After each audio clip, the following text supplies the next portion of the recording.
Бүгүн 26 май күнү Кыргыз Республикасынын Министрлер кабинетинин төрагасынын орун басары, УКМК төрагасы Камчыбек Ташиев Баткен облусунун Кадамжай районундагы Айдаркен шаарында жергиликтүүлөр менен жолугушту. Генерал Алгач сурма комбинатынын учурдагы ишмердүүлүгү тууралуу маалымат менен таанышты. Не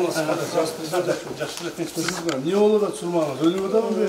Кудай буйрса 40 жылдан бери иштеп сымап чыгарат элек. Быйылдан баштап сурма чыгара баштадык мондайчы. Чыктыбы? Мына ошо майда чыкты ушулар. Канча килограмм? 23 килограмм. Ага. Уже мына ошо азыркы свежий. Биринчиси Кудай буйрса. 23 килограмм. 23 килограмм. Ого. Жакшы. Сымап боюнча. Сымап боюнча ошо 40 жылдан бери иштеп атабыз. Согуш болгондо бул согуштун материалы. Бул пуля жасайт. Мунан аккумулятор жасайт. Ошол Азыр билесиз, эң стратегиялык жана критический генералдык ошол катарында абдан керектүү болот. Мен азыр бардык жерге команданы бердим, сурманын лицензияларын туура эмес алып алып, ошоға же использовать этпей, же башка перепродаж кылгандардын бардыгын кайрадан лицензияларды алдырып атабыз. Себеби бул мамлекеттик чоң стратегиялык материал болуп атат. Ошон үчүн силердики болсо, силердики болот. Айдаркенде 100%, то есть мындай уникальный комбинат жок да. С месторождения бардык. Ошон үчүн ушу жакшылап сактап калып, мынаны өнүктүрүшүбүз керек. Сиз эми мурдатан эски дегенде тажрыйба алуу ушул багыт иштеген адамсыз. Ошондо ишиңизди жакшылап өнүктүрө бериңиз, макулбу? Кайсы бир маселелер болуп турган болсо, обязательно бул кишиге жардам бериш керек. Бюрократияны азайтыш керек. Азыр эң стратегиялык керектүү маселе ушул. Союзден чыккан маселе да азыр чыгарды. Керек болсо жакында бул алтындан да кымбат болушу мүмкүн. Проблема не проблема. Жок, проблема жок, жакшы эле, тынч. Жакшы көрсө өнүш бар, жакшы. Сиз ийгилик болсун. Ийгилик сизге да, өмүрүңүз болсун.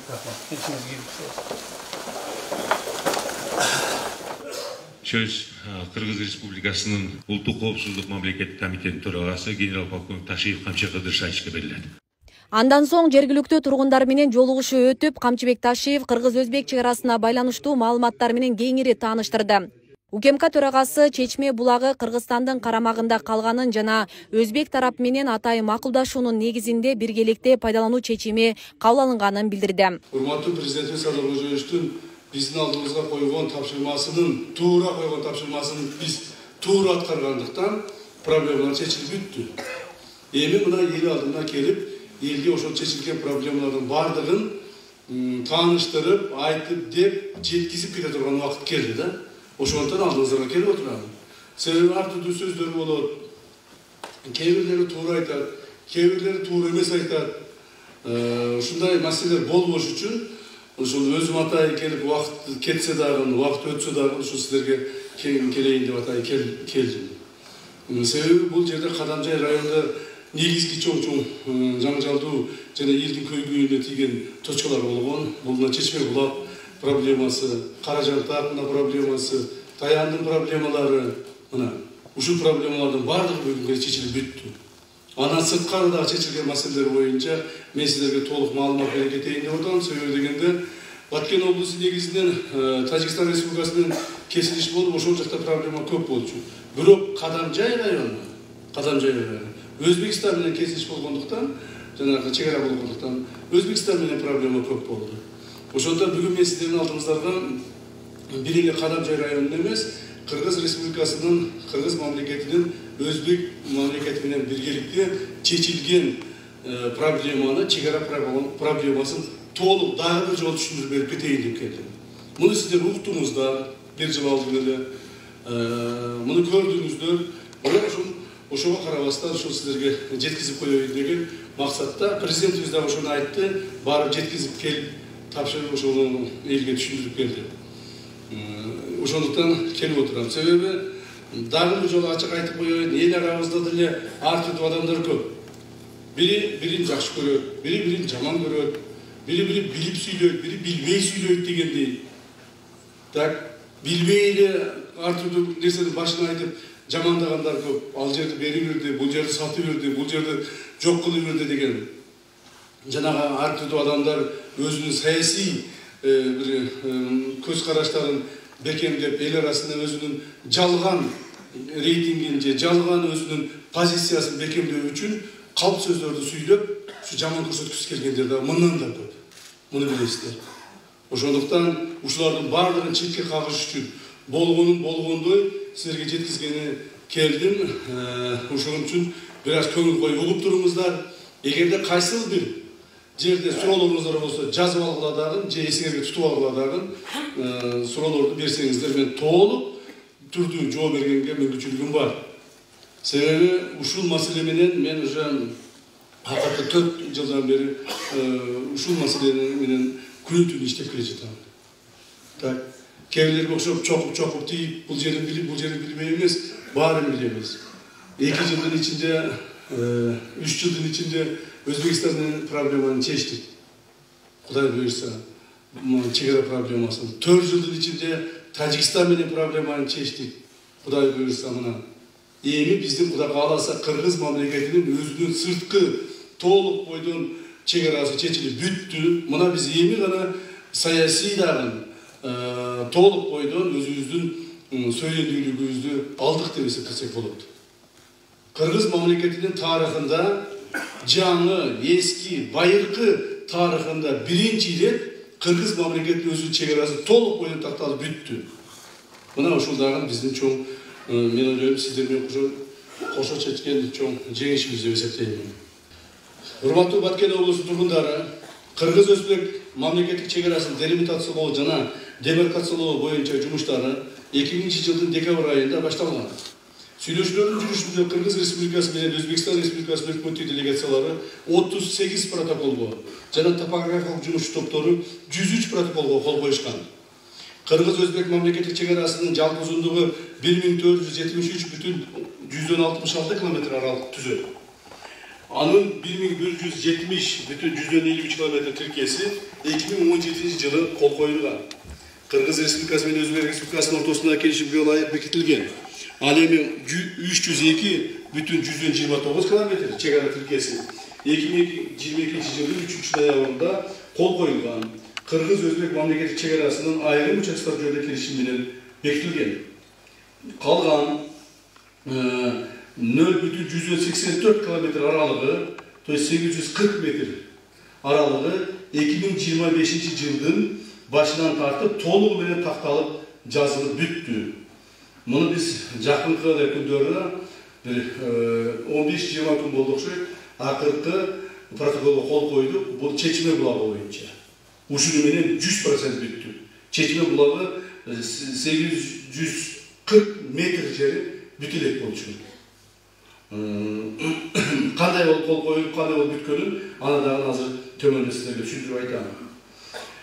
Эми ушул келишимдерди кененирээк маалымат берип кетейин, урматтуу эл журт.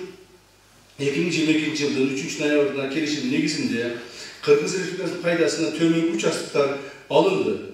Гавасай 12.849 гектар жер Өзбек ССР Кемпирабад сол жээк каналын курбагандыгы үчүн.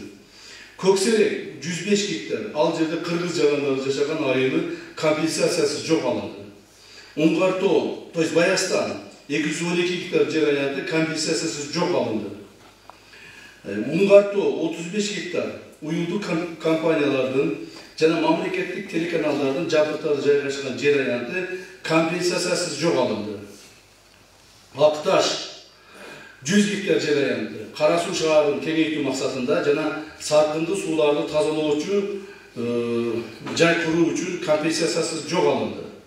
Мурда жазылып бекитилген Кара Белес участогундагы 25 гектар жер аянты компенсациясы жок алынды. Мен муну кичине түшүндүрүп айтып кетейин.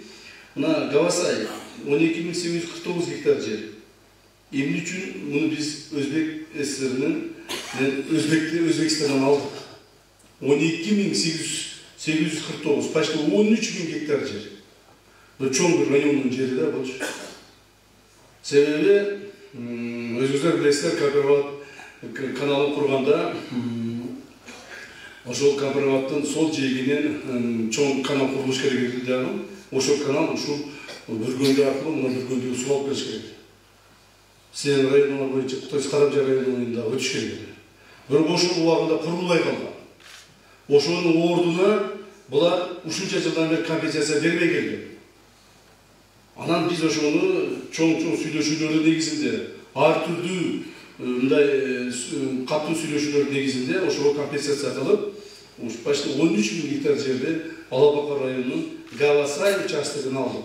Бул Гавасай деген чоң жайлоолуу, алтыны бар, тоолуу жер, жакшы жер. Ушул жерди алдык биз. Ушуну мен айтып коеюн, эмне үчүн алдылар деп.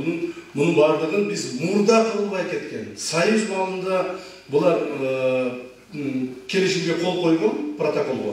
Бирок ошо протоколду аткарбай кеткендиги үчүн булардан алдык да. Ушуга чейин эч ким албай келген булардан. Көкселек 105 гектар жер. Ал жерде кыргыз жарандары жашаган айылы компенсациясы жок алынды. Бул Көкселек айылында ар бир айыл ызычуу боло берчү. Ушул жерде биздин айылдар жашачу жерде бир 100 үйгө жакын болсо керек эле. 75 үй беле, 78 үй беле аз эсимде жок. Биздин кыргыз жарандар жашачу эле дагы. Бирок картада өзбектердики, а жашаган жери кыргыздар. Анан ошол жерлерден ызычуу болуп эле үйгө кирип келе калышып, солдаттар баягы автоматтар менен тургузуп, бирин кууп чыгат, бирин кайрагандай кылат, үйдө болот, ылдый болот, уруш талаш болуп жүргөн жер болчу. Бул жерде дагы компенсациясы жок алдык. Баястан 212 жер аянты. Бул жер жанагы жайыт айдоосу бар, жайыт айдоосу бар жер. Бул жерде ошол Өзбекстан тарапта өзбектердин картасында болгон, бирок жарым жартылай биздикилер колдонуп келген. Бирок юридикалык жактан өзбектердин картасында болгон. Аны биз өзүбүзгө кайтарып алдык. Уңгартоо 35 гектар жер. Бул Уңгартоо Аксунун Кербен шаарынын почти ортосунда деп койсок деле болот, жанында да. Бул жерде дагы бул тоонун жарымы бир жагынан биз киребиз, бир жагынан өзбектер кирет. Бирок бардык юридикалык карталарда өзбектердики болгон. Эсиңизде болсо керек 2014-жылы эле 12-жылы эле кача. Ошончо жылдары өзбектердин вертолеттору үстүнө келип конуп ушуну. Так. Биздин тообуз 35 гектар биздики деп. Анан кийин Алабага кетип аткан жолду тосушуп, өткүзбөй. Баягы бронемашиналарды алып чыгышып, спецназарды алып чыгып, жолду тосуп, ошондой болуп чоң жаңжал болду. Ушул жерде 35 гектар жерде муну дагы биз өзүбүз алдык. Биз аларга түшүндүрүп айттык, бул деген биздин жерибиздин ортосунда турса, сен бул жерге келе албайсың. Жол жок. Жол болгондо да айланып келесиңер. А бир ije болбосо вертолет менен келесиңер. Бизге кайтарып бергиле деп жүрүп алдык. Эми биз билесиздер, кыргыздар тоону жакшы көргөн элбиз, тоо дегенде жата калабыз. Анан ушул жерди өзүбүзгө кайтарып алдык. Акташ 100 гектар жер аянты. Кара Суу шаарынын кеңейтүү максатында сакындуу сууларды тазалоо үчүн ушул мына 24 гектар жерди ошол сакындуу сууларды тазалоого колдонобуз буюрса, 76 гектар жерди, мына 100 гектар, 76 гектар жерди. Бул жерди биз Айчарба багытына буюрса колдонобуз. Так. Ошол бул жерден дагы 100 гектар жерди алдык. Карабелес участогу 25 гектар жер. Бул жерде Карабелесте ушундай бир эме түшүлгөн, шарт түзүлүп калган. Мурда 2017 жылы баягы Атамбаев кол койгон келишимде булар мына Карабелесте 25 гектар жерди берип жиберишет. Кечене мына 5-6 жыл мурда берип жиберишет. Бирок муну берип жиберген менен бул бизге өтө керектүү стратегиялык жер болгон болот. Биздин эл журтубуз ушул жер аркылуу жайлоого чыгат экен. Эгерде бул жерди биз албай турган болсок, эл журт бир нече ондогон, жүздөгөн километр жерде айланып, анан жайлоого чыгыш керек болуп калды да. Анан кайрадан бул жерде 25 гектарды компенсациясы жок кайрадан алганга, кайрадан талашып жүрүп алдык. Булар деле айтты, кечеде кол койбодук беле. Keçede kol koyup ötküzüp berбедиңер. Ошондо айтпайт белеңер. Анан биз айтпайбы, малда биз жок болчу, ошон үчүн азыр эми келип эми карап атабыз, эйтин ар бир турмушта керектүү нерсени биз карашыбыз керек. Мунсуз биз чегарага кол койбойбуз. Ушуну биз алышыбыз керек деп жүрүп, акыры кайрадан карап, ошо кабыл алынган мыйзамды кайрадан карап туруп, ушул 22 гектар жерди дагы кайтарып алдык. Муну мен сизге мындай майдалап түшүндүргөн себеби, урматтуу элчи, бул эң бизге керектүү, элге керектүү жерлердин маанисин түшүндүрүп атам да. Муну көпчүлүгү түшүнбөй калышы мүмкүн эле да.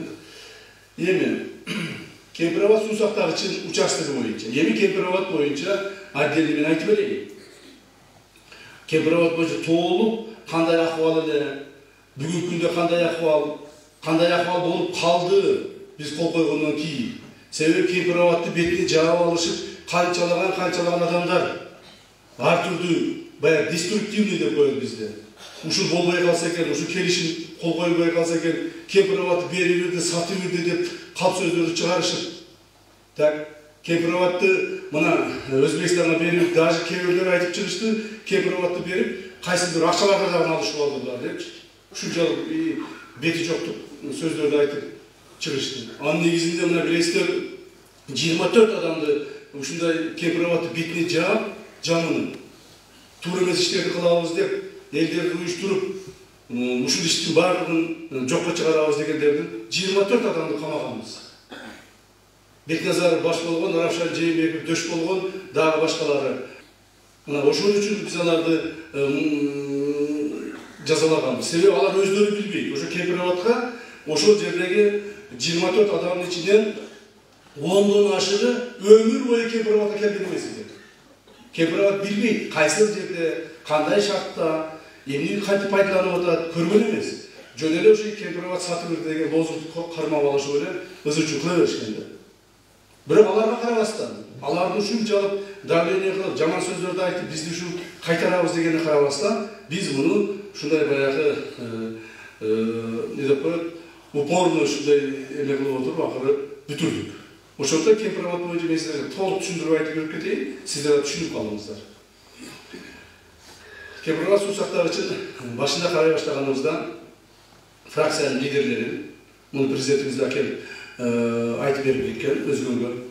Фракция лидерлери, спикердин орун басарлары баары чогултуп туруп, президенттин бир кабинетте чогултуп туруп айттык.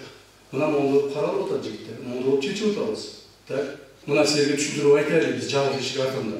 Ушуну түшүнүп алгыладагы мындай кичине сабыр кылып тургула. Биз парламентке алып кетче сабыр кылып тургула.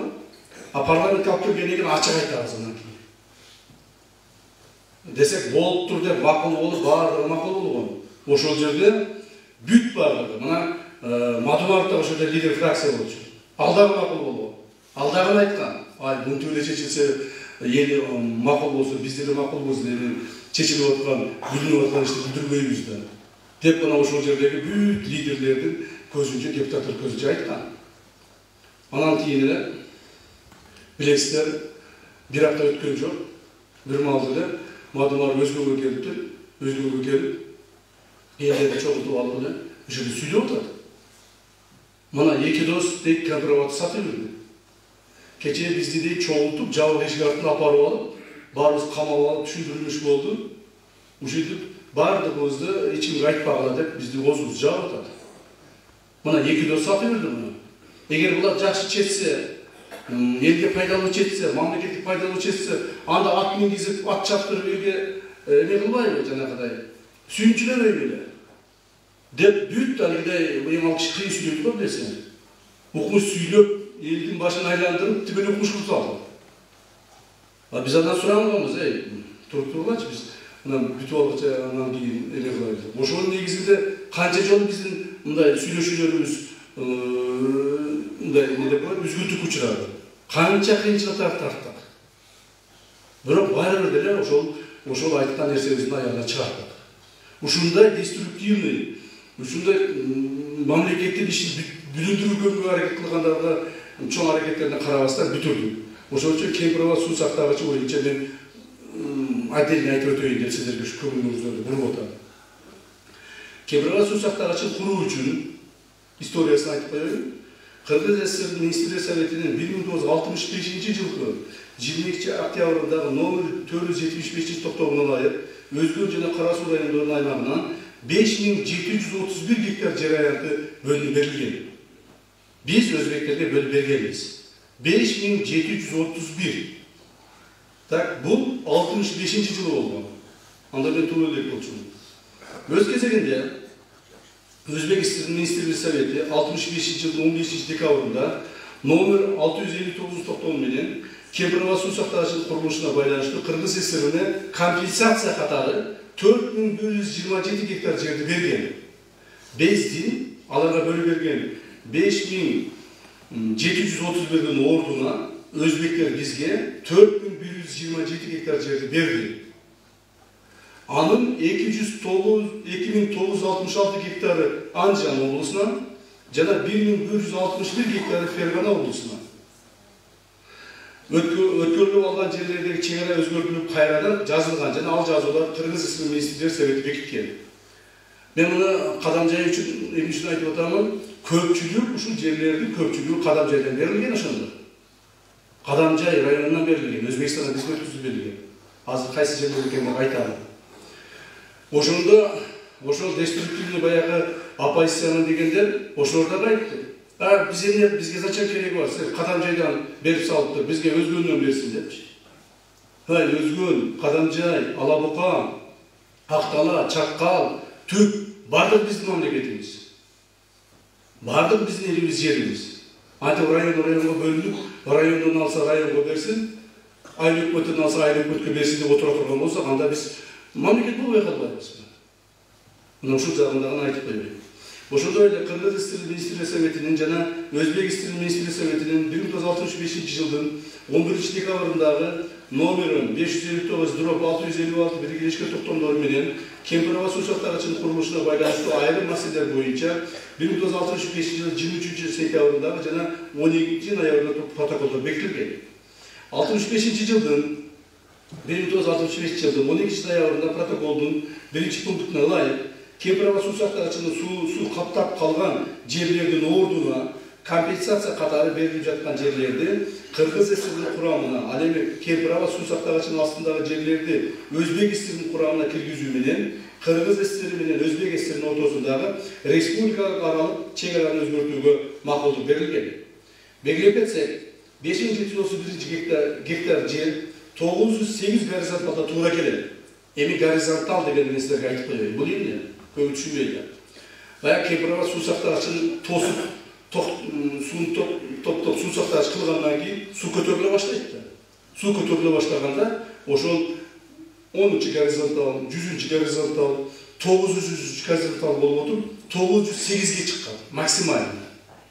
908ди ölçülgön dağın, oşu 908'de 5731 hektar oldu. Oşoncu gorizontalda 908'de belirleşken oşonda. Alemi Kempirova suu saktagычынын kölömü 900 gorizontalga düşürүү menен чегараны жазганда анын аянты 4485 гектар түздү. Натыйжада мурда суу басып жаткан 1246 гектар жер Кыргыз тараптын пайдасына алынды. Биздин жазган келишимдер негизинде 5731 гектар протокол менен берилсе 908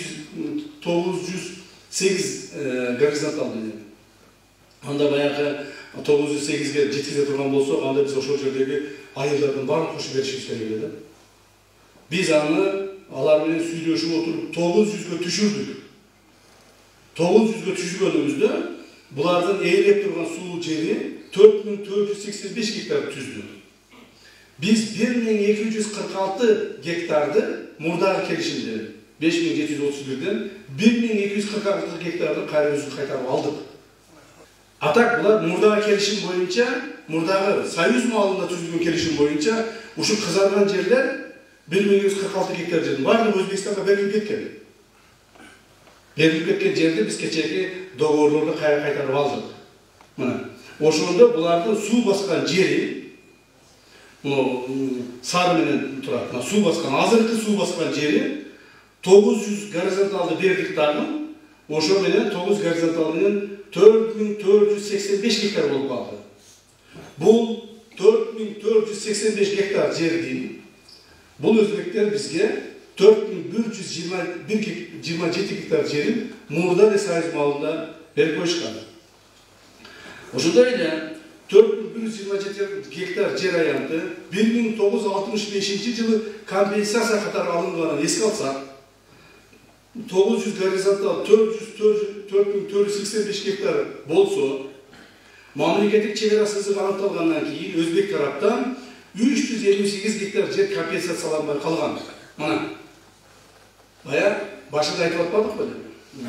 1246 гектар жер компенсация болбой калган. То есть эми 358 гана гектар калды. Себеби 4485 өзбектердики. Суусу басып турат азыр күндө. Мына ушул сары болгон жерлер. А булар бизге 4127 уже берген.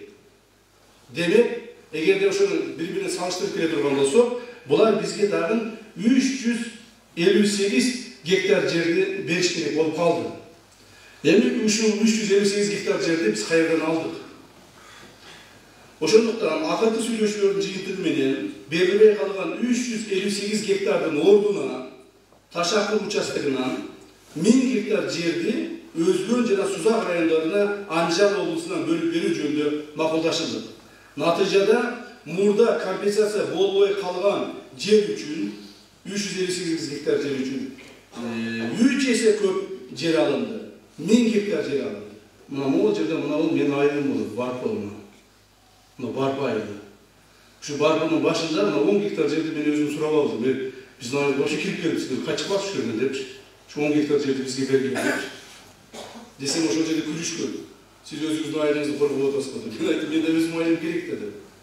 Өзүм айылым керек десе, мен ушул жерде бала болуп ушул өстүм.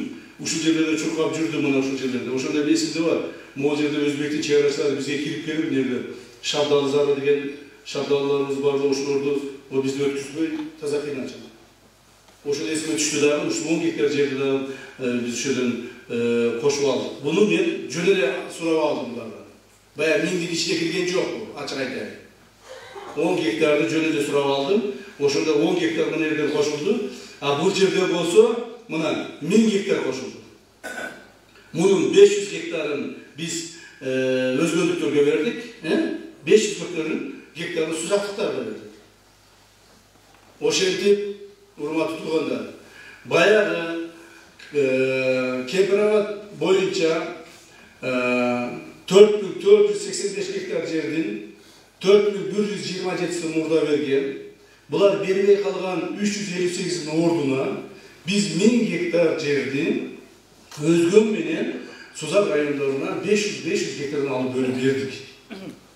Аны менен бирге эки тараптуу сүйлөшүүлөр негизинде Шахрихансай каналынын башталышы, суу сактагычтын платинасынын сол тарабы, участогунан өзбек тарап тосуп пайдаланып келген 19,5 гектар жер аянтын өзбек тарапка калтырып, өз ара алмашуу жолу менен анын ордуна 19,5 гектар жер аянты Ташакыр участогунан алынды. Бул могул жерде болгон. Могул жерде ушул жерде 19,5 гектар жерди булар тосуп алган, мурделе тосуп алып, могул жерде мына. Могул жерди мурделе тосуп алып, бизди киргизбей койгон. Бул жерге биздин кирбегенибизге почти бир 70 жылдай болуп калыптыр да. 65-жылы 65-жыл болсо, ошондо дагы 65 жыл өтүп калды, туурабы? 60 жылдан ашык өтүп калды, 60 жылдан ашык. 60 жылдан бери биздин 19,5 гектар жерди тосуп алган булар киргизбейт экен бизди. Биз ушуга чейин баарын тактадык да. Киргизбей бизди ушул жерде тосуп алышкан. Солдаттарды коюп койгон, вышкаларды коюп койгон, туурабы? Бул жерге бир дагы адам да кире албайт, мал да кире албайт. Мунун ордуна бизге компенсация бересиңер деп компенсация алдык. Макул, силерге керекпи бул жер? Берейик. Бирок бизге компенсация бересиңер деп бул жерди да алдык. Мына ушул жерде алыш үчүн дагы өтө көп ызычуу болгон. Могул жерден ошол дөөнүн үстүндө мен барып эл журт менен ушундай чогулуп бир нече жолу чогулуш өткүзгөм. Ошол жерде дагы мен бул 2021-жылдары болгон маалда. Ошондо дагы ызычуу болуп, тимне тытып жеп койгодай болуп, тимнен окумуш кылышкан. Жерди сатып бердиңер, алып бердиңер, мен айткам ошондай токтоп тургулачы. Эл журт. Биз эч нерсе сатпайбыз. Биз сата турган болуп билген жокпуз. Так. Sizler kişine çıdanlık turgular, kişine sağlık turgunuzlar biz bütün veremiz. Turup turgular. Bu жерді satқыча мен өзім сатқаным жақсы. Жер кеткенше біз өзіміз кеткеніміз жақсы. Ешқашан жерді бермейміз біз. Деп ошондо көптөгөн ызычуу урушталаш болду эле, азыр эсиме түшүп атат да.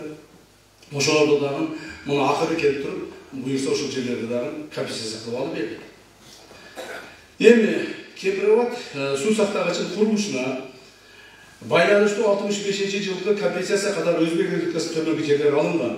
Урматтуу туугандар, 4127-нен каерден алдыңар? Силер калп эле албаган эле жерди алдык деп бизди калп айтып атасыңар деп ушинтип да айтып чыгышпады. Албаган эле жерди алдык деп калп эле бир жол жерди бири-бирине салыштырып эле ушинтип өзбектер өткүзүп берип атасыңар. Эми алган жерлерди кайсы жерлерде алган экенибизди ушуну айтып коелу.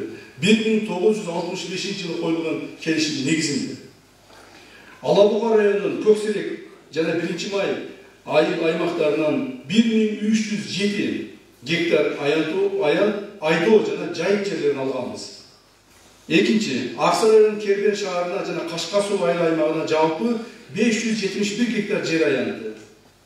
Анын ичинен Кербен аэропорту, азыркы Кербен аэропорту, мурда ушул Өзбекстан болду.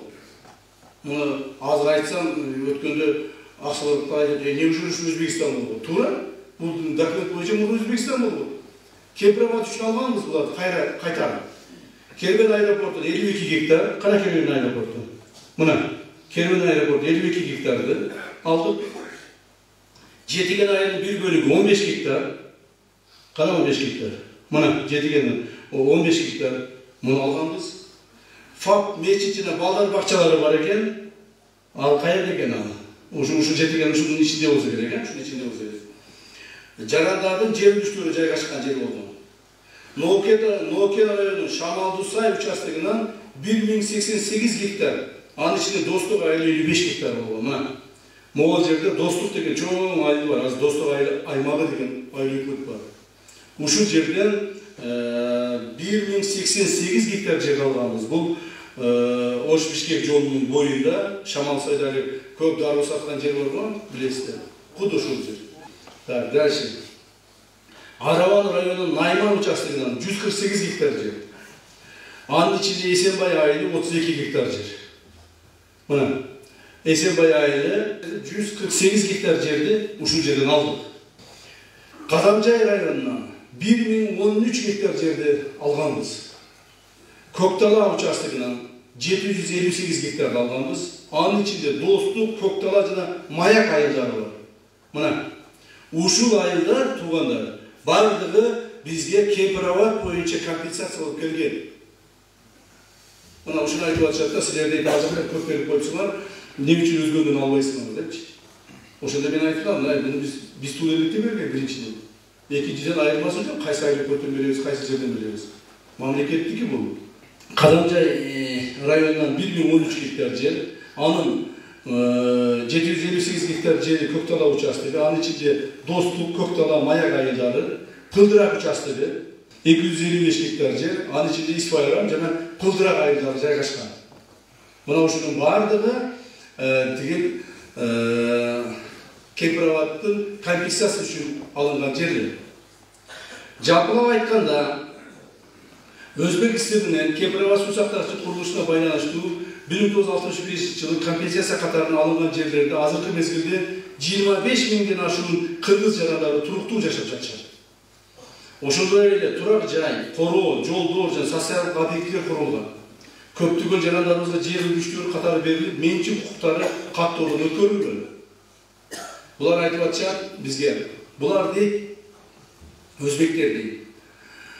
Ушунча жылдан бери Кемпироват пайдаланып келатат. Анан ошонун бизге пайдасын дагы кошуп берсин деп ызы чыгарышты. Булардын бир баягы оппозициянын бир доводу ушу болду да. Кошуп берсин, ушунча жылдан 60 жылдан бери бизге ошол Өзбекстан көргөн пайданы дагы берсин деп атат. А биз айтып атабыз, туугандар, ошол 60 жылдын ичинде алар бизге берген жерлерде бизде деле үйлөр болду, эл жашап атат, короо сарайлар болду, жерлер болду. Ал жерден ошол жерлерге биз түшүп алып атабыз, башак алып атабыз, бизде да алып атабыз. Антип эгерде ар бир сомуна чейин эсептеп отура турган болсок, анда азыр чоң жанжал болот. Так, алар деле пайдаланды союз малында. Союз малында биз бир мамлекет болчу. Биз деле пайдаландык союз малында. Туура булар 358 гектар жерди көбүрөөк пайдаланган. Ошон үчүн 358 гектарды көбүрөөк пайдаланган үчүн 358-ин ордуна 1000 гектар алып атабыз. Так. Деп буларга түшүндүрүп атабыз. Булар элге дагы ушу жеткизип коеюн дегеним. Белгилүү болгондой, 2022 жылдын 3 ноябрындагы мамлекеттик чек ара жөнүндө келишим менен бирге Кыргыз Республикасы менен Өзбек Республикасынын өкмөттөрүнүн арасында Кемпирова суу сактагычы суу ресурстарын биргелешип башкаруу жөнүндө макулдашууга кол коюлган. Бул уже биз койгон 2022 жылы 3 ноябрда биз койгон жаңы келишим. Ага ылайык суу сактагычтуу суу ресурстарын биргелешкен Кыргыз-Өзбек комиссиясы ар бир тарап 12 өкүл паритеттүү негизде башкарып келет. Суунун деңгээлин, анын платинанын иштөө режимин көзөмөлдөп, сууну агызуу графигин бекитип иш алып барууда. Бизге мына ушуга чейин мына Кемпироватта. Мына ушу платина ушул жерде, урматтуу туугандар. Ушуга чейин 1965 жылдары ушул жерге бир жаранды киргизген эмес Кыргызстандын. Кыргызстандын бир жараны кирип, ушул жерден сууну канчага кое берип атасыңар, каяка кое берип атасыңар, качан, кантип кое берип атасыңар, эч ким кирип текшере алган эмес. Жөн эле кагазда жазылган, кагаздагыны биз требовать этип отура бергенбиз. Мисалы, мына ушул жерден бул жерден бизде 2 канал кетет. Бири правобережный, бул Сузакка кетет, биздин айылга кетет. Бул левобережный, бул Кара-Сууга кетет. Кара-Суунун айылдарына кетет. Ушул жерде мен эсимде бар, жаз болгондо эле биздин айылдарга суу келбейт. Суу келбейт, Ызычуу, Уруш, Талаш деген Ташкентке чейин, Андижанга чейин чуркамай, ар нерсе кылып жүрүп, эптеп суу алып, аны огороддорду сугарып калчу. Жазында суу келбей, көптөгөн жер жемиштерибиз куурап кетчү. Биз то есть эч нерсе кыла албайбыз. Семазды кире албайбыз. Платинаны башкара албайбыз. Жакырдай албайбыз. Бүгүнкү күнү биздин кол койгон келишим негизинде платинаны башкаруу ортодон болду. Бүгүнкү күндө ушул жерде платинанын ол жерде ушул жерде конторасы бар. Ушул жерде конторасы бар. Ушул жерде биздин 12 адам иштеп атат. İçine girip suunun kölömün dengeli kötörülüp ketişin bayağı 900'ün aşmaş gerekler. Oşunu karap duruşar. Anan ki bizge berilip atkan suuların toluk berilişini karap duruşar. Ağır kirip atkanın, çıkıp atkanın, bizge koyu verilip atkanın, toktop kalganın, oğağın kaysı vakti beriş gerek. Suunu da konumlu vakti emez, kerekli malda beriş gerektir. Jaz maalında, sonra turgan maalda, kerek maalında. Ona oşun üçün, uşul nesilerdi başkarıp, karap duruş üçün, bizdin mamleketlik aralık kelişimge biz şunu kirgizdik. Mamleketlik kelişimin negizinde, bu yerde bizim 12 ökülüğümüz hazır günü tünü kirip karap duruşar. Ben az resminde 3-4 beken, 4-4 beken adamda uşulu ömede simende oturuşar, pastayan. Kırgız cananları bizden Kırgız su resurslarının adamları. Tak. Buna uşuğa biz yetişe aldık. Grafiklerin bağımın toluklap atkarıp duruşar. Oşunda öyle atalgan kelişimlerin negizinde Özbek taraf Kemprava su sактагычын айланасында инженерлик тосмолорду орнотуп койду. Кыргыз Республикасы жарандарына суу сактагычтын суусуна эркин жана тоскоолуусуз жетүүсүн жана анын пайдалануусун, мал сугаруу, жер сугаруу, балык уулоо жана тараптардын макулдашуу менен башка иш камсыз кылат. Мына эми бул негизги маселелердин бири. Ошол жерде баягы бизге жамандагандар айтып атты эле, мына эми Кемпироватка болду, эч кимди жакындатпайт, эч ким кире албайт деп таза ушундай чоң ызычууну чыгарышкан.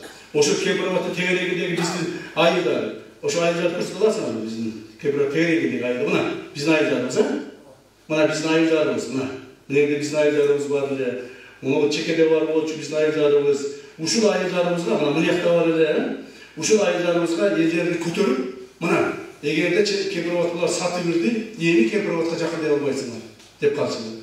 Мурда ушу Кемпироватка келгендерди, балык уулоп, мал сугарып келгендер Өзбектин чек арасынан тосуп алып, тутуп алып, кайыктардан бери алып коюп, Автоматтар менен атып ушундай болгон. Мына жергиликтүү бийлик жакшы билет, жергиликтүү бийлик жакшы билет. Эми мындан да хуже болот. Эми вообще жакындай албайсыңар деп ушинтип жаман үзүүчү чыгарышпады. А биздин келишимдин негизинде бүгүнкү күндө эмне болду? Мына сабыр кылып турушту эле, ушуга биз жетиштик. Биздин келишимдин негизинде, урматтуу туугандар, мына Кемпирабадтын биз тарабына эч кандай жанагы пограничный тосмолор орнотулбайт. Эч кандай тосмол болбойт. Баягы зым таппай. Жанагы Кемпирабадка киргендеги кирбейсиңер деген маселе жок. Мал сугарганга мүмкүнчүлүк бар, балык оолоого мүмкүнчүлүк бар. Ошол Кемпирабад суусунан канча кааласаң, жанагы насос менен сууну тартып кетип, башка жака иштетпеген мүмкүнчүлүк бар. Мына. То есть биз сууну, Кудай берген сууну ортодон пайдаланып калдык. Мурда мындай кылчу эмес, мурда берчи эмес. Азыр кааласаң, баягы кайык менен түшүп алып балык тут. Кааласаң, мал суга канча кааласаң. Кааласаң жегине алып кирим, сууга чөмүл. Так кааласаң ошол жерге насос коюп алып сууну тартып кетип, бул жактан огородун кыла бер. То есть ушул нерселерге биз жетиштик. Ошол биз тарап чегесинен эч кандай тосмолор орнотулбайт. Бай пограничтер зымдарын тартпай, келип коорубай, түшпө дебей. Мына, ушуга биз жетиштик. Ушуну уккандан кийин анан эл аны успокоить этип калды. Жакшы болгон турбайбы? Мурдагыдан да жакшы болгон турбайбы? Мурда кире алчу маселе, эми кирип кала турбайбызбы? Пайдаланып кала турбайбызбы деп. Ушуга ушундай кол коюлду. 2022 жылдагы макулдашуулардын жыйынтыгы менен 2 участок такталбаган бойдон калган болчу.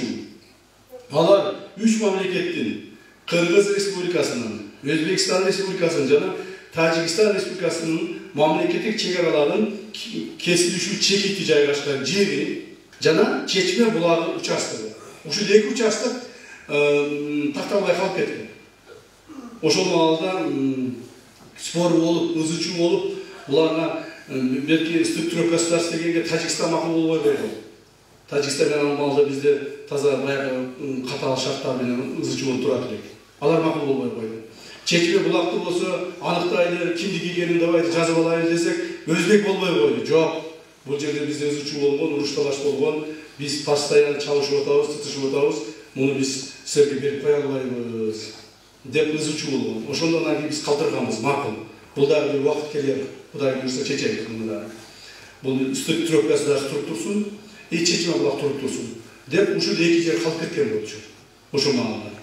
Эми 2007 жылдан баштап Өзбек жана Тажик тарап 3 мамлекеттик чегара кесилишүү чекитин аныктоодо бир пикирге келе албай Кыргыз тараптан 1000 гектар жерге чейинки аянтты талашып беришкен. Көрсөтүлөчү. Мына мурда Өзбекстан айтып атат, биз мына жерден коебуз деп атат. Стыкты. Тажиктер мына жерден коебуз деп атат. Мына биз кыргыздар мына жерден коебуз деп атабыз. Мына жерден коебуз деп атабыз. Ошондо могул жердеги 1000 гектар жерде булар биздики деп атат. Ошондо могул трасса бар, чоң трасса жол. Муну дагы бизге өткүзүп бересиңер дешкен. Тажиктер дагы, өзбектер дагы. Мына Өзбектер айтат, мына жерге коебуз деп атат, муну жерге алып коебуз. Тажиктер айтат, муну жерге алып коебуз. Анан ошол муну жерлер, муну биздин азыркы биз алган жерлер, муну трасса дагы. Трасса почти Актурпактын жанына келип калабыз деп атат. Ушул жерге чейин бизге өткүзүп бересиңер деп 1000 гектар жер талашып беришкен.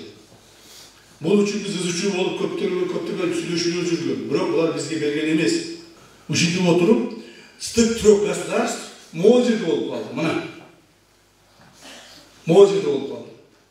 То есть могул жерлердин бардыгы бизге калып кетти. Бул 1000 гектардан ашык жер. Туура, бул жерде азыр эч ким көп эле маани бербей атат, кээ бирлери. Боз жаткан жерде эч ким пайдаланган жок, үй жок, баягы эгитигин жок. Анан эч ким мындай көңүл бурбай эле эме кылып атат да. Бирок бул жерлер келечекте туугандар. Бир таш болсо дагы, бир топурак, бир кичинекей кум болсо дагы биздин элибизге пайда эстейт. Бүгүн пайда эстейбей атса, кийинки муундарыбызга, кийинки бала чакабыз, небере чөбөрөлөрүбүзгө ушул жерлердин пайдасы тиет, Кудай кааласа. Мына ошолорду негизинде биз ыстык түрөк государство бекап берип койдук. Могул жерден бекап берип койдук. Могул жерден бекап берип койдук. 2025 жылдын 3 мартында тараптардын макулдашуусу менен 3 мамлекеттик чек-аралардын кесилишүү чекити аныкталды. Натыйжада талаш болуп жүргөн 1000 гектар жер аянты кыргыз тарапка калтырылды. Бул негизги маселелердин бири. Муну мен биринчи жолу айтып атамын, чогулуш өткүзүп, же элге жарыя кылып айта элек болчумун. Биринчи жолу сиздерге айтып атамын, ушу 1000 гектар жерди биздин келишимдин негизинде муну ыстык түрөк государство деп коет. Ушул жерде 1000 гектар жерди Кадамжай районуна биз алып калдык, туугандар. Өзүңөргө маалым болгондой, 2025 жылдын 31 мартында Тажикстан Республикасынын Кожан шаарында Кыргыз Республикасы, Тажикстан Республикасы, Өзбекстан Республикасы президенттери 3 мамлекеттик чек-араларды кесилишүү чекити жөнүндө келишимге кол коюшту. То есть мына ушул чекитке кол коюшту уже, бүттү мына. Кесилишүү чекитинде өлкө башчыларынын демилгеси менен 3 мамлекет элдеринин достугуну чагылдырган достук стеласы тургузулуп, анын салтанаттуу азгыла чеги болуп өттү. Кийин эми Аким Артурдун деп жүргөсүн деп 3 мамлекеттин кесилишкен жерде туруп ушул жерге стела койдук. Достук стеласын коюп, Александр, сиз өзүңүз барып, биздин премьер-министрлер барып, губернаторлор барып чогулуп, үчөө ушул жерден жылбай турган болуп казып кагылды. Бүттү ушу. Кудай буйрса. Эми экинчиси, көптөгөн жылдан бери тараптардын талашын жаратып келген Кадамжай районундагы Чечме булагы участогундагы мамлекеттик чек-ара сызыгын өтүүсү боюнча оор сүйлөшүүлөр өткөрүлүп, чек-арада бул участокто чыр-чатыктарда капталып, кырдаалдын татаалдашына алып келген. Урматтуу Кадамжай районунун тургундары, бул жерде Чечме булактын жанында келген адамдар болушубуздан келген. Барбы жокпу? Кол көтөрүп коюңуздарчы. Баарын ошода келип алган. Эми ушу Чечме булагы боюнча канчалык салгылашуулар болду. Салгылашуулар болгон дегенде на бытовом уровне да, туурабы? Барып тигилердин үйүн өрттөп салып, алар келип биздикилерди басып алып, кууп, таш менен талашып, атышып, тытышып, премьер-министрлер келип, чек-арачылар куралдарын көтөрүп чыгышып, азычуу болуп эле атканбыз. Чечилбей. Ошон үчүн өзбектер менен биз чече албай калып кеткенбиз. Анан кийин кечээкинен президентибиз катуу талаптарды коюп жүрүп, эки президенттин ортосунда чоң жолугушуулар, сүйлөшүүлөр өтүп жүрүп, эки президент сүйлөшүп, ал сүйлөшүүлөрдө мен да катышып калган жайым бар. Так. Анан бизге тапшырмаларды берип, анан биз барып сүйлөшүп отуруп, мына 24 апрелде мен Ташкентке бардым. Ташкентке барып, ошол жерде мына Назарбек Нурматович чогуу болуп, комиссиянын мүчөлөрү менен чогуу отуруп, Өзбекстан Республикасынын премьер-министри Арипов Абдулажан Нигматович менен жолугушуп, ошол жерде сүйлөшүп, түнкү саат 1-2 тарады болушат. Протоколго кол коюп тарады.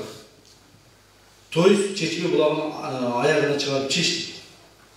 Түнкү саат 11-12-1-ге чейин тарап, чечип, кол коюп турган түнкү саат 2-де мен Ташкенттен учуп кеттим. Так, эмне деген чечим кабыл алдык? Биринчи, Чечме булагы Кыргыз Республикасынын пайдасына калтырылып жазылды. Жана бул жазуулар өкмөттүк делегациялар бирлешкен отурумунда бекитилди. Тургандар. Чечме булагы Кыргызстанда калды. Кочагыбыз. Ушул Чечме булагын Кыргызстанда калтырабыз деп, Кыргызстандын границасына картасына жазабыз деп, не деген гана кыйынчылык тартып көрбөдүк. Так, өзү билесиздер, Чечме булагыбыз деле ыйык булак, бирок анча да чоң эмес, кичинекей жер. 20 соток жер, канча соток жер? Өзү. Булактын өзү 20 сотокко жетпеген жер, билесиздер. Мына Чечме булак бизге калтырып жазылды. Экинчи, Кыргыз Республикасы менен Өзбекстан Республикасынын өкмөттөрүнүн арасында, ортосунда Чечме булагын биргелешип пайдалануу жөнүндө макулдашууга кол коюу жөнүндө сүйлөшүлдү. Эми урматтуу туугандар, мына булар деле көрдүңүздөр, эмени кемпирабадты өздөрүнө алганы менен толук бойдон биргелешип колдонуп атабыз. Suları birleşip içip atабыз. Suunun пайдасын birleşip көрүп atабыз. Тура көп бөлүгүн алар көрүп атат, азыраак бөлүгүн биз көрүп атабыз. Себеби географиялык жактан аларда ошол суу топтолуп келет экен да, алар ылдый ошол багат экен. Так, суу жогору жака карап акпайт экен. Биздин тообузга карап. Ошондуктан мына Кемпир батырды ошентип пайдаланып келдик. Эми Чечме булагындагы чогуу пайдаланайын. Чечме булагы Кыргызстандыкы деп жазылат, Кыргызстандыкы деп аталат. Бирок пайдаланганда азыркыдай пайдалана берели чогуу. Аны жогору жака тартып кеткенге биринчиден мүмкүнчүлүгүбүз жок. Экинчиден, аны тартып кете турган болсо ылдыйдагы адамдар, алар деле өзбекстандыктар болсо деле, ал деле адам, ал деле пенде суусуз калат. Туурабы? Андай боло турган болсо эки элдин ортосунда дагы чоң жаңжал чыгат. Жаңжал ызычуу болбош үчүн бүгүнкү күндө эле пайдалана беребиз. Бүгүнкү күндө канчалык пайдаланып атсак, биз деле бир 20 канча деди? 25-27% пайдаланып аткан экенбиз. Ошону азыр 3-дөн 2 кылдык. То есть 33%га чейин жеткиздик. Кыргызстандын пайдалануу укугун. 3-дөн 2-син өзбектер пайдаланат, 3-дөн 1-ин биз пайдаланабыз.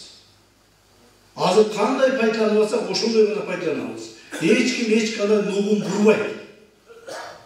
Эч ким кандай искусственный алжыга нугун буруп, же башка жака ташып, же сууну буруп кете албайт.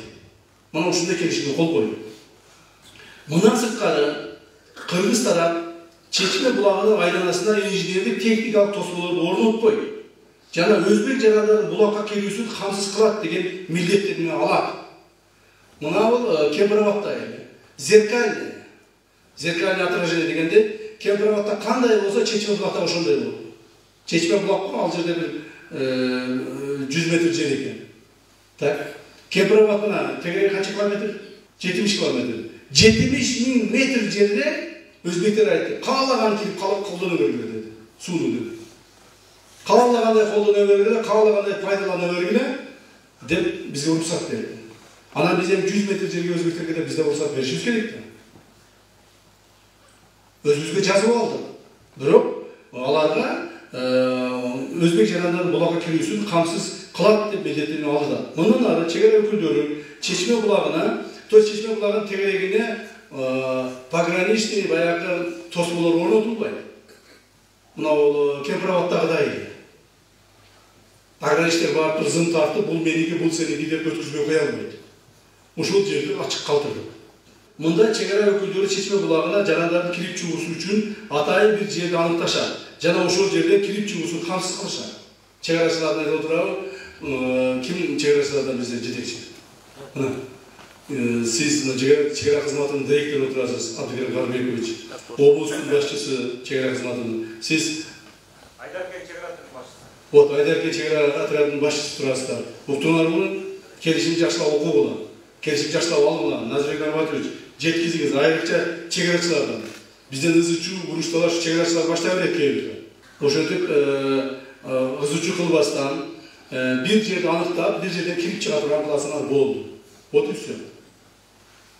Макулу зыл тартмай андай жокко отуруңуздар, пожалуйста. Коомдук тартипти камсыз кылуу максатында Чечме булагынын айланасына видео көзөмөл орнотуу макулдашылды. То есть видео көзөмөлдү орнотуп коебуз. Ким эмне кылып атат? Кимдир бирөө келип ал жерде суусун жыра тартып бир жака буруп кетип аткан жокпу? Кимдир бирөө келип сууну булгап кетип аткан жокпу? Кимдир бирөө келип ал жерде тартипсиздик орнотуп аткан жокпу деп алар тараптагы, биз тараптагы ар ким өзүбүзгө карата баягы видео көзөмөлдү коюп алабыз дагы, биздин чегарачылар ошол контролдоп отура берет. По факту, если эгерде өзбек тараптан мисалга да жарандар кирип булакты булгай турган болсо, же болбосо бир жака жыгып кете турган болсо, же шарба турган болсо, анда видеодо көрүнүп турат, ошол факт болот да, ошол менен карап биз мындай эме териштиребиз. Так? Ошентип мурда видео көзөмөл жок болчу, мундан ары орнотобуз. Эң негизги белгилеп кетүүчү нерсе, урматтуу туугандар, Чечме булагын табигый суунун булагы катары сактап калуубуз абзел. Себеби дегенде өзү мына мусулманчылыкта дагы Алла Таала баарыбыз альхамдулилля мусулманмы деген мусулманбыз. Баарыбыз билебиз. Бул булакты деле чукулай берсе булак жоголуп кетиши да мүмкүн. Бұл Алла Тағала берген бір қасиет. Жердің астынан шығып жатқан бізге беріп қойған Алла Тағаланың бір нематы. Ошоны сақтап қалыш керек, ошоны. Қылымдарға, тарихтарға, кейінгі буындарға. Ең негізінен Чечмен бұлақ біздікі болып жазылды. Чечмен бұлақ бұныңлар қырғыздікі. Так, Алла Тағалам бере берсін, бере тұрғанын. Алла Тағалам рызқысын бере берсін, суыны шығара берсін, ал суын елдер пайдалана берсін. Мана ұшы негізгі масыл. Ұшы мен сақтап қалыш керек. Анан кейін менікі, су менікі, бұл суыны мен саға бермеймін, бұл суыны мен ішім керек деп, бәрі қызы қылып отырып, аналдарын бұлағымызды қашырып алып. Ұшын мәселеге қарап, көңіліңізді бұрып кетіңіздер деген ойды айтқым келеді. Мына үшін деп, урматтуу туғандар, Қырғыз жана Өзбек мамлекеттер арасындағы чегаралар 100% чечилип бүттү. Болды.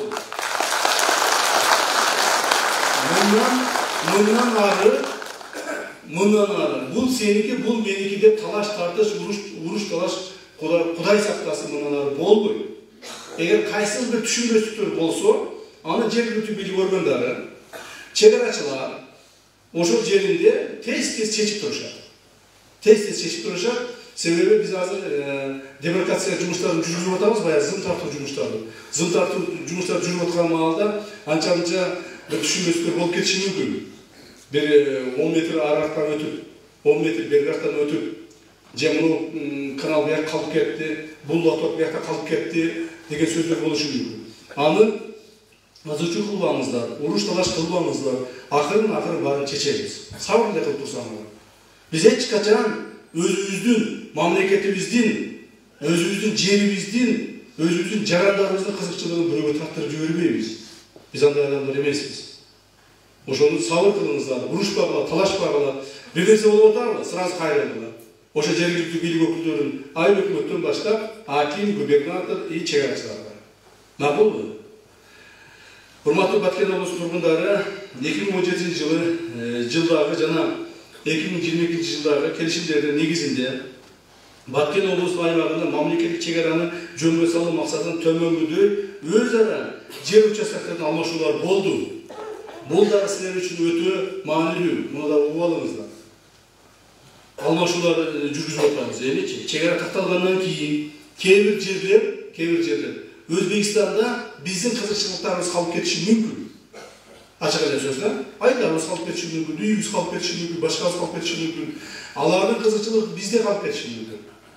Ошондуктан ошол кызыкчылыктарды баягы мамлекеттик аралык комиссия, ал комиссиянын башында Кыргыз тараптан мен турамын, Өзбек тараптан Арипов турат, премьер-министр.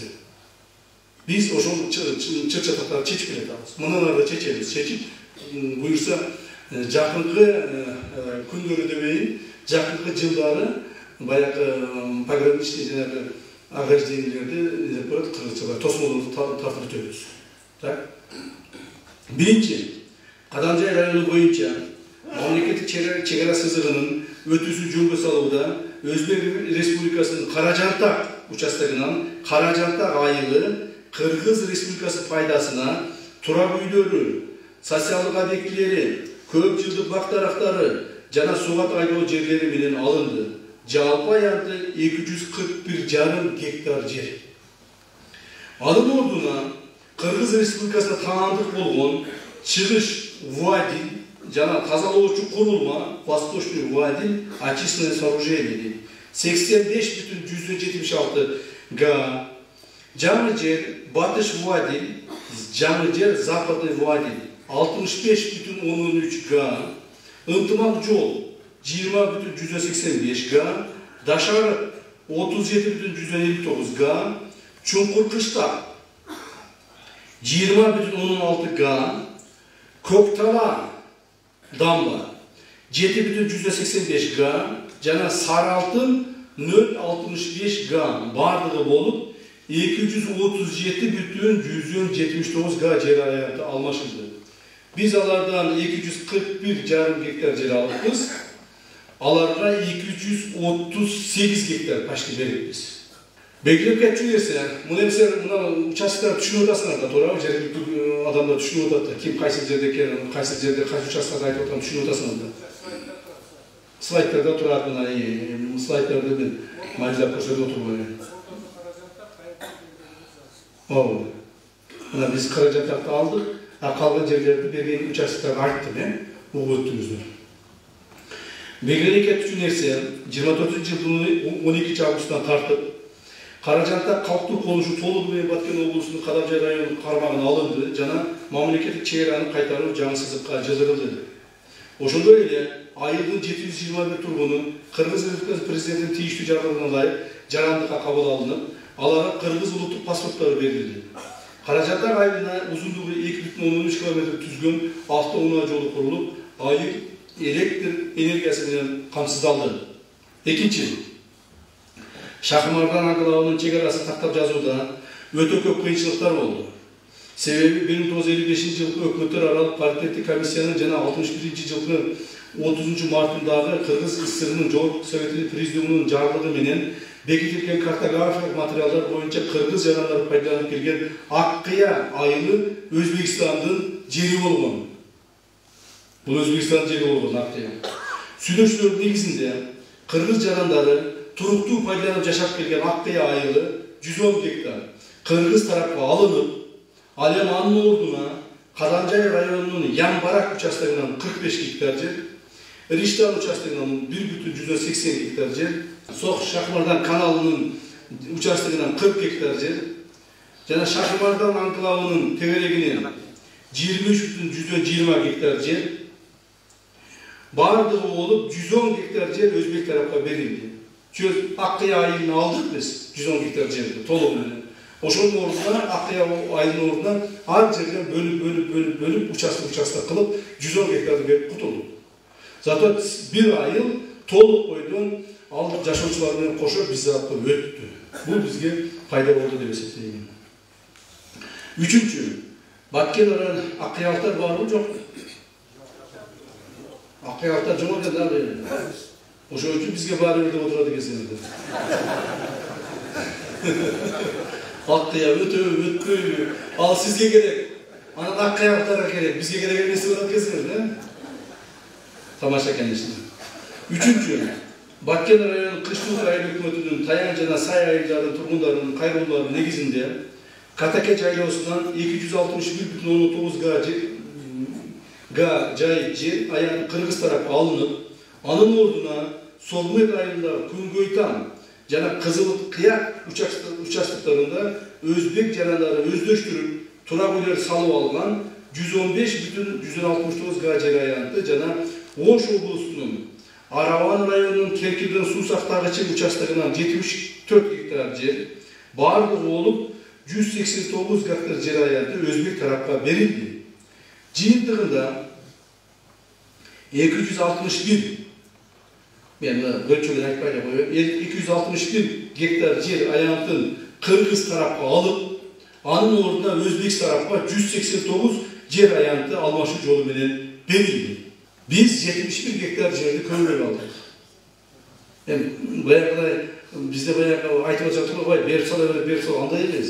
Ар бир гектар жер үчүн талашып, тартышып, тытышып отуруп, кичине болсо дагы, бир сотук болсо дагы, 1 гектар, 10 гектар болсо да көбүрөөк алып калайын деген максатта талашып жатабыз да.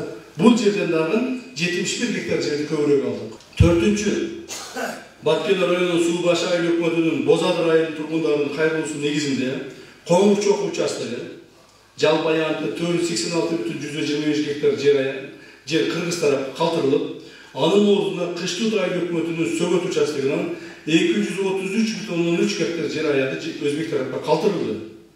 То есть бул жерде 252 гектар жер биз көбүрөөк алдык. Бешинчи, Баткен районунун Төрткүл айыл аймагынын Ак Өтөк айылынын тургундарынын кайрылууларынын негизинде Ак Өтөк айылынын батыш тарабындагы 226 гектар жер аянты кыргыз тарапка алынып, анын ордуна өзбек жарандары Умбар автожол участогунда бак кылып өздөштүрүп алган жер аянты жана Сок айылы менен Умбар айылын бириктирип турган автожол жалпы аянты 226 гектар жер өзбек тарапка калтырылды. Түшүнүп атасыңар да? Кайсы жерлер боюнча сөз жүрүп атат. Түшүнүп атабы? Я. Түшүнүктүү Düşünüyor da, düşünüyor odasılar, yani koru odasılar. Urmatlı Batken Obusu turgunları. Bugün günde Kırgız Özbek және Kırgız Tacik mamleket çevresi toluğu menen çeşidi büttü. Mına sırtkada Özbek emez, hurmatlı olanlar. Tacikistan menen dağın 100% barık çevresi çeşidi büttü. Mına da şu yerden aldığınızlardan ben cari kılıp koyuşu gerek. Oşonda öyle Kırgız Özbek mamleketi çevrasının demarkasyonlu cumhurları başlangandan beri Birleşmiş Komissiyanın joluguşularına jыйынтыгы менен bugünkü күнгө караты төмөндөгү жумуштар аткарылды. 2024 жылдын апрель айында Барак эксклавынын ордуна бул кара суу. Өзбек тараптан 208 гектар жерлер алынып, башкы планы бекитилип, жаңы немеде көрсөтүп турасыңар, картадан көрсөтүп турду ошондо. 200 гектар жерлер алынып, башкы планы бекитилип, жаңы Барак айылы түптөлдү. Жана анын жашоочуларына 103 турак жай мамлекет тарабынан корулуп берилди. Бул Барак айылы боюнча билесиздер, постоянно изучуу болуп келген. Барак айылы Өзбекстандын ортосунда калып кеткен. Айылда биздин жерлер, элибиз, журтубуз калган. 208 гектар жер. 103 турак жай мамлекет тарабынан корулуп берилди. Урматтуу президентибиз өзү келип, ошол айылдарды салып берди, үйлөрдү. Так. Баягы ушул убакка чейин көңүл бурулбай, жарымы бүтүп, жарымы бүтпөй, элдер алжыга кире албай, чыга албай, үйлөрү талкаланып калып кетип, же бир жолу жашай албай, же бир жолу көчүп кете албай, орто жолдо эптеп, септеп, кирип чыгып жүргөн адамдарыбыздын Кудай буйрса көңүлүн тындырдык. Аларды өзүбүзгө алып өтүп, көчүрүп, үйдү салып берип, президентибиз күчтөрүн тапшырып берди. Эми ал адамдар бардыгы семьялар менен чогуу Кыргызстан территориясында жакшынакай үйлөрдө жашап калышты. Бул да болсо биздин Акташ участогунан Ош облусунун Кара суу шаарын кеңейтүү үчүн 100 гектар жер аянты Өзбек тараптан алынды. Муну жана айттым. 2024 жылдын август айында Гавасай участогунда жайгашкан 12.849 гектар жерлер Кыргыз тараптын карамагына алынып, мамлекеттик чегераны кайтаруу жана чегара сызыгына өткөрүлдү. Жана бул аймакта Өзбек тараптын чегара постору чыгарылды. Бир мына жаштар отурасына карап көрсөңөр болот. 2021 жылы мен ушул Гавасайга барган элем. Алабукага. Ошондо бир интернетте эмеде жүрөт, видеолордо жүрөт. Ошондо аксакалдар менен, сиздерге окшогон аксакалдар менен, жаштар менен бир 1000ден ашык адам менен Гавасайдын чокусуна чейин чыкканбыз. Жүрүп. Ошол жерде элдер ыйлап туруп айтты, сен деле Кыргыздын баласысың. Мына ушул жерлерде биздин ата-бабалар ушул Гавасайды полностью биз алып жүрдүк эле. Карачы мына бул Өзбектин посту, мына Өзбектин посту, мына Өзбектин посту. Биз ушул жерге мал жая албай калдык, чыга албай калдык. Сен атайын ушу төбөгө алып чыктык, мына ушу төбөдөн сени көрсүн деп, бир сааттан ашык тоонун башына чейин жөө басып чыкканбыз. Азыр деле ушул интернетте жүрөт. Аксакалдар таза, жанагы айткандай, таза менен суранып айтышты. Ушул жерде алып бербесеңер, биз анда Көкташ айылы куурайбыз депчи. Куурайбыз, биз анда жок болобуз, ушундай болобуз. Ошо талашып тартышып жүрүп ошол жерде алдык. Мына ошол жердеги бардык Өзбектин постору азыр чыгардып кетти. Ошол жердин бардыгын Кыргызстандын жери деп кайрадан биздин картага кошуп жаздырдык турганда.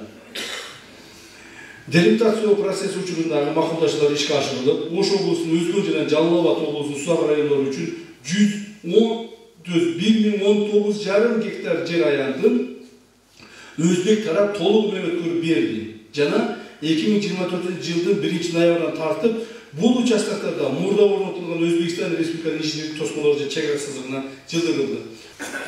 Алынган жерлер, эми аягына чыгып калдым, алынган жерлер боюнча отчет берип коеюн, толук берет. Эми ушинтип көптөгөн жумуштар өттүргөн участоктор боюнча толук айтып бердим, бардык участоктор.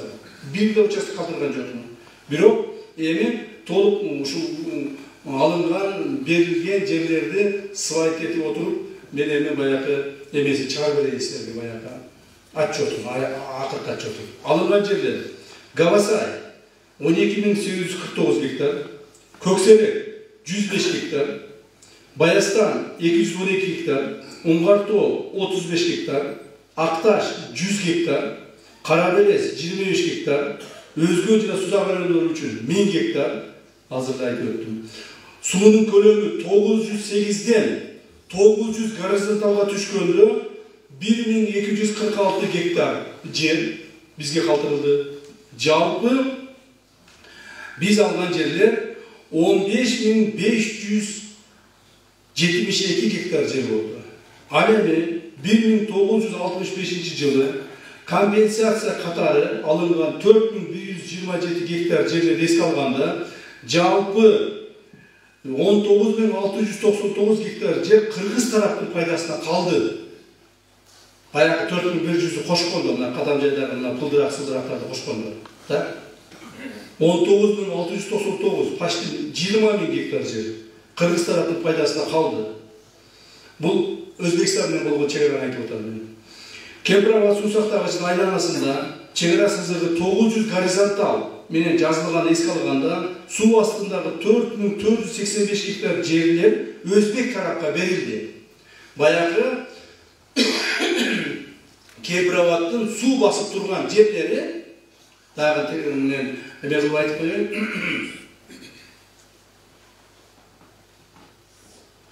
Кечиресиздер. Өзбекстандын суу басып турган жерлери Кемпирабадта 485 gektar жер болду. Бул көбөйдү. Ушул жерлерди биз аларга өткүзүп бердик. 4127 өзүбүзгө коштук. Ошондо жалпы жыйынтыгы эмне болду эми? Алып атабыз, берип атабыз, алып атабыз, берип атабыз. Жалпы жыйынтыгы эмне болду? Жалпы жыйынтык мындай болуп чыкты.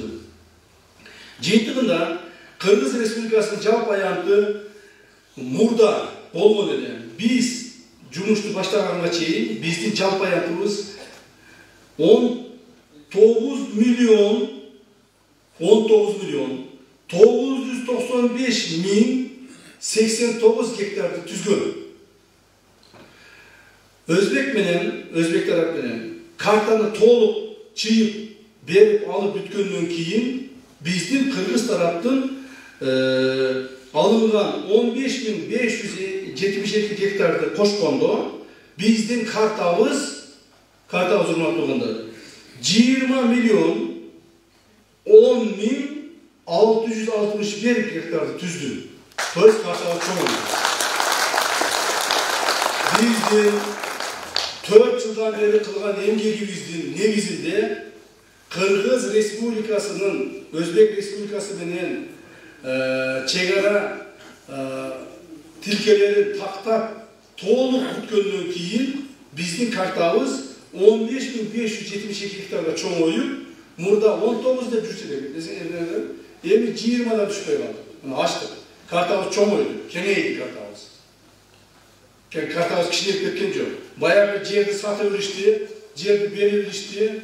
Булар Өзбекстанга же болсо башкалар утулуп калды деп айткандардын баягы калп сөздөрү суу кечкен жок. Суу кечпей калды.